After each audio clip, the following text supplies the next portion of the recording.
فلوسوفینز، جیسا کہ آپ سب کو معلوم ہے کہ قبل از اسلام مشرکین مکہ بت پرستی میں مبتلا تھے۔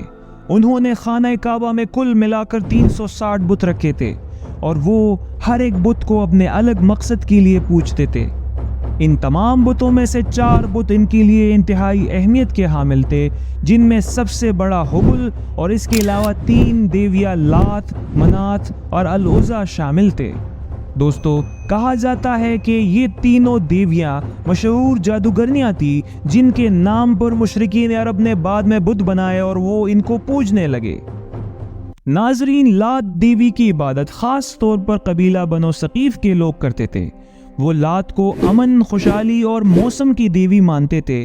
دوستو، فتح مکہ کے بعد لات دیوی کے بتوں کو اور اس کے مندر کو توڑ دیا گیا۔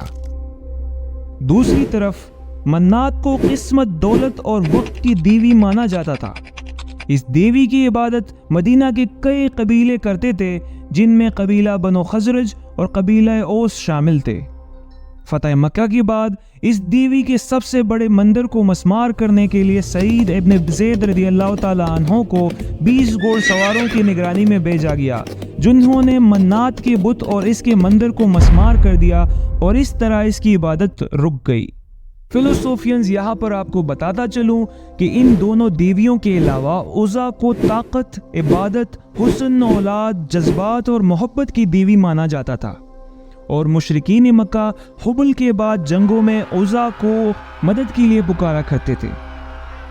کہا جاتا ہے کہ عزیٰ دراصل میں ایک زندہ جادوگرنی تھی جو کہ وادی نخلا میں موجود 3 درختوں کے نیچے اپنا مندر بنا کر رہتی تھی۔